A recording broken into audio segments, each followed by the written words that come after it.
Tonight, gunfire erupts inside a Georgia Army base. 5 soldiers shot and the suspect in custody. What we're learning as the investigation unfolds. With President Trump's deadline for a Russia-Ukraine ceasefire just days away, U.S. Special Envoy Witkoff heads to Moscow for a sit-down with President Putin. Will it lead to a peace deal? Plus, we arrest national security threats by the thousands since President Trump's been over office. As agents carry out the administration's immigration orders, a look at why the number of ICE raids is falling across the country. And from bank fraud to deep fakes, cybercrime is exploding with the help of AI. Recently, my grandpa just got scammed out of his whole life savings. How it works and how to protect yourself against it. All this and more tonight on Faith Nation.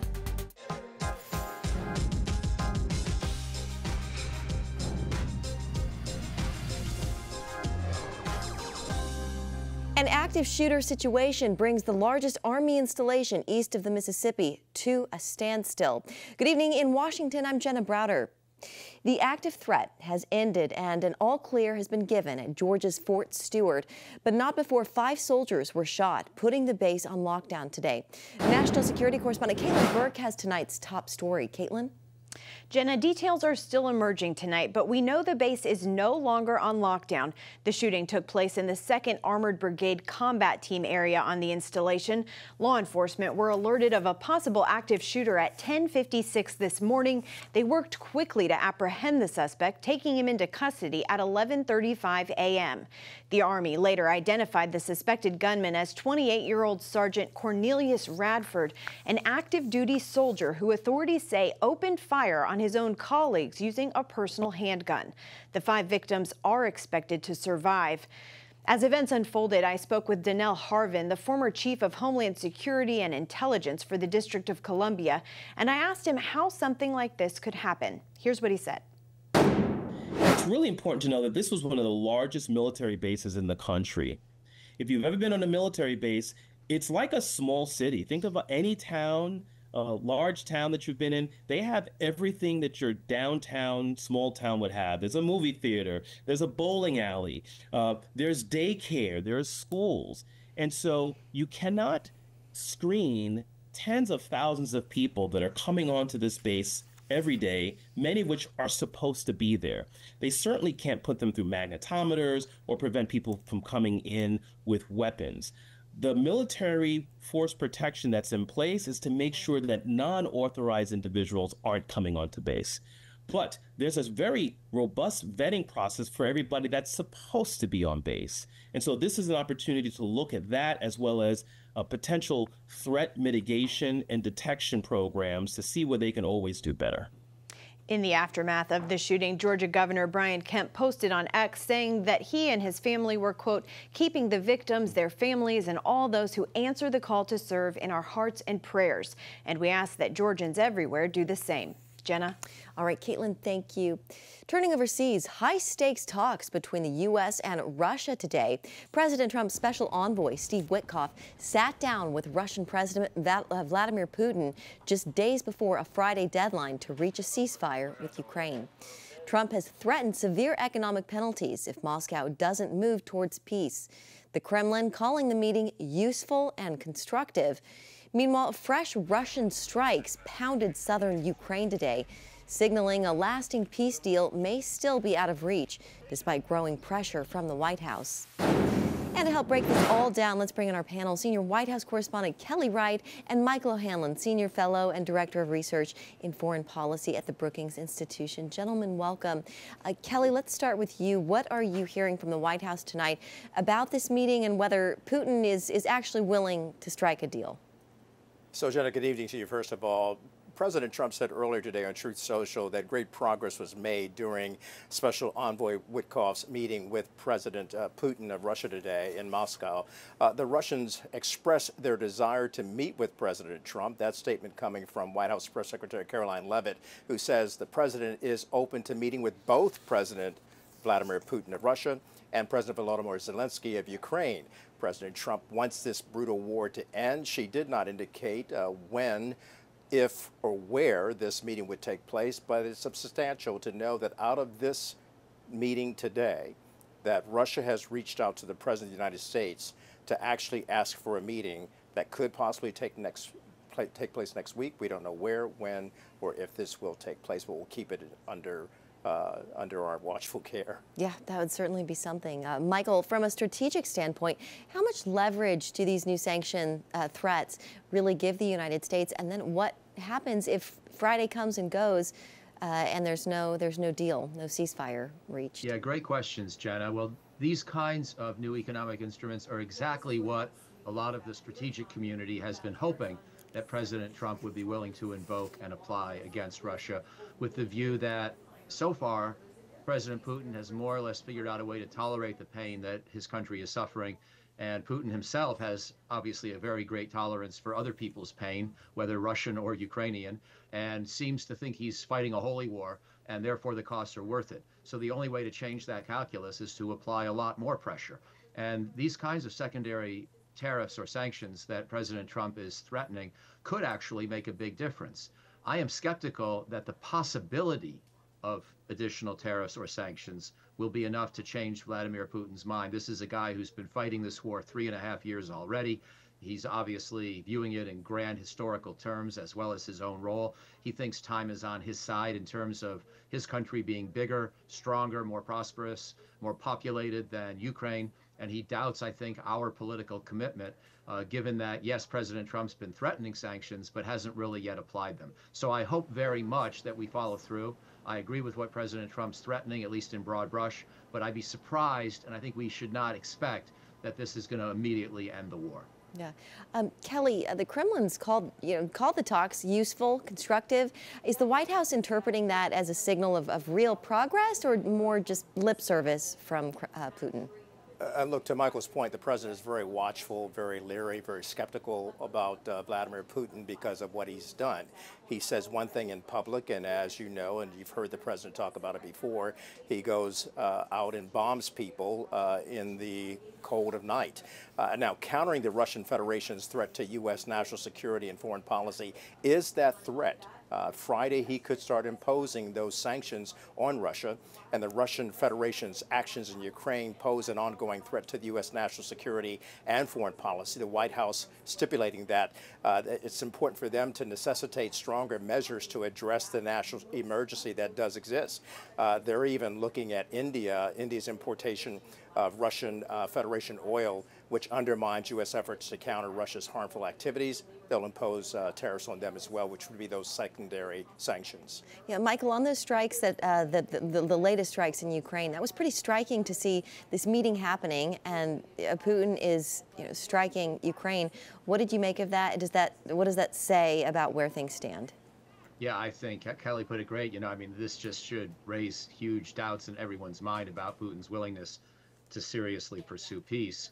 And I think most of what he is doing is applying lip service and hoping that he can sort of outweight President Trump, whose views on this war have obviously oscillated, and maybe Putin's hoping they'll oscillate one more time back in Russia's favor. So I interpret the most likely Russian motivation here being to play for time. By the way, on applying sanctions against India, that may be a good measure, but we should bear in mind that India has been more or less doing what we asked them to do in previous periods, where we didn't say to countries, stop buying Russian oil. We wanted them to keep buying it just at the lower price. Yeah. And so, we have to be a little careful here about not inflicting pain unfairly. But I think the general principle that we have to apply more pressure is exactly right. Okay. Michael and Kelly, we'll leave it there. Thank you, guys. Sure. Thank you. Coming up, immigration arrests on the decline.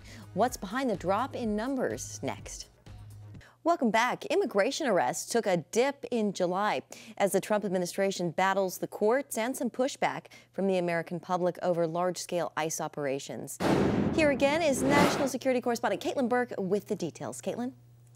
Jenna, this reported decline in arrests comes from a nonpartisan data-gathering organization known as TRAC and is disputed by the Trump administration.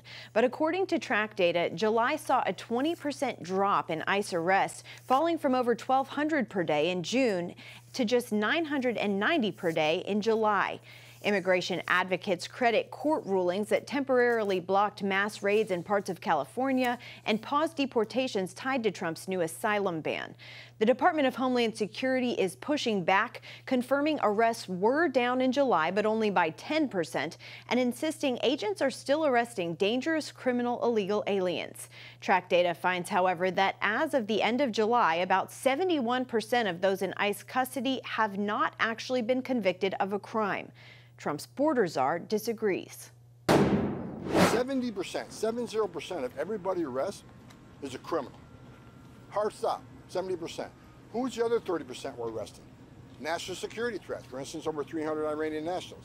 We arrest national security threats by the thousands since President Trump's been in Oval Office. Homan says ICE agents are simply enforcing laws enacted by Congress. And if the American public doesn't like it, they should talk to their representatives on Capitol Hill. Jenna? All right, Caitlin doing double duty for us tonight. Caitlin, thank you. And for more on how the immigration crackdown is affecting churches and how faith leaders are responding, we're joined by Alan Cross, lead pastor of Petaluma Valley Baptist Church in California. Alan, welcome. So just first off, tell us a little bit about your church, what you're seeing in your community in terms of illegal immigration, ICE raids, that kind of thing.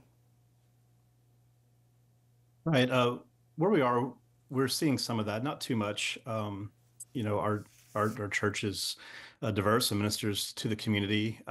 It is happening some here, but whenever it does happen, we're looking for ways that we can, just continue to hold out the gospel and to minister Christ to people. But I think more of what we see in California is in Southern California, down in the Central Valley and down towards Los Angeles. Yeah. You say the church has a calling here to share the gospel with these immigrants.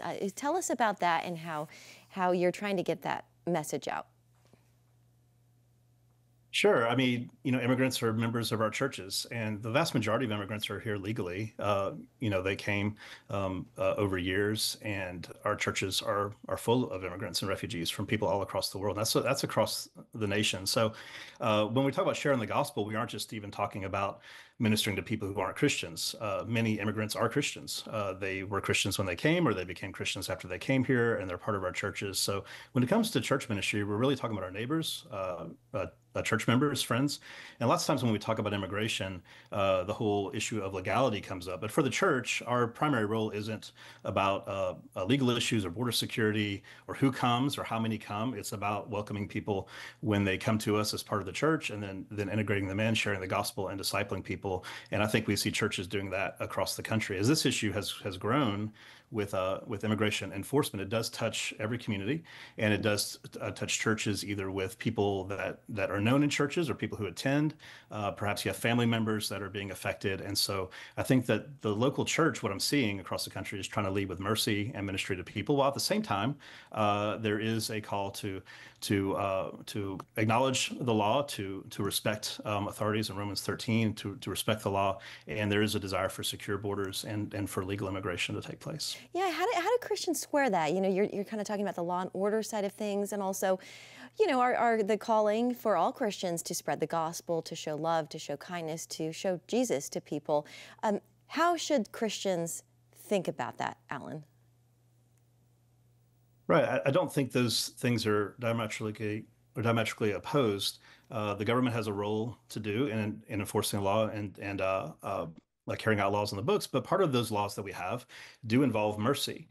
We have immigration laws, we have asylum laws, we have refugee laws that were enacted by Congress, and we have let people into the country based on humanitarian parole. We've let people in, persecuted Christians, other persecuted religious minorities have been allowed in. So all of that has happened according to law. There's been a shift and a change where quite a few of those people have had protections, or they were waiting for asylum hearings that came in under that premise that they would be able to have their case heard, or they were being integrated into churches. Now are seeing that switch, and they're not getting those days in court, or perhaps they're subject to deportation because of a change. I think churches who are leading with mercy and with ministry are often caught in the middle. When you see, there were immigration raids in Los Angeles. Some of the people that were arrested were Iranian Christians. This has been widely reported. Iranian Christian pastor was involved in that. And there's concern that when you deport those people back to Iran, they could be persecuted for their faith there. So it's trying to hold these things in tension. We want to see secure borders. We want to see the law enforced. We want rule of law to be equally applied everywhere, but we also want to extend mercy to people who are in desperate need. And I think that's how a lot of evangelicals are holding this in tension, to be aware of people who are in need and to extend that mercy if we can. And that's what I think a lot of pastors are calling for in the midst of this. Okay. Pastor Alan Cross of Petaluma Valley Baptist Church in California, thank you so much. We appreciate your insights. Thank you. Coming up, online scams are skyrocketing thanks to artificial intelligence. The steps to protect yourself and your loved ones when Faith Nation returns. Well, it's probably happened to you or someone you know. Online scams are on the rise, impacting more Americans. According to Pew Research, 73% of U.S. adults have fallen victim to some sort of internet scam or attack, including credit card fraud, purchasing counterfeit items or items that never arrived, and investing in fake opportunities. Those attacks coming with a big price tag, the financial impact of online scams and other internet crimes, totaling $16.6 billion in losses in 2024 alone. Well, it looks real, it sounds real, but it's a lie, built by artificial intelligence. Experts warn cyber criminals are using AI to exploit people in ways we haven't seen before. From deepfake videos to fake emergency calls, it's getting harder and harder to tell what's real and what's not. Dale Hurd shows us how this new technology is being used to commit crimes and how you can fight back. More and more people are getting scammed online. Recently, my grandpa just got scammed out of like his whole life savings. Just last week, I spoke to somebody who invested, really got scammed. My wife got victimized in an internet fraud. AI-enabled crimes are up 456% since last year. Email phishing attacks, identity theft, ransomware attacks, financial scams, and deepfake child pornography are all becoming more sophisticated and prevalent. Artificial intelligence has become the tool of choice for online criminals because it is erasing the line between the real and the fake. Google's newly announced video generator is about to flood the internet with AI-created clips that have the look of expensive films. None of us is real. We're here because someone decided to write a prompt. We all hate him for it.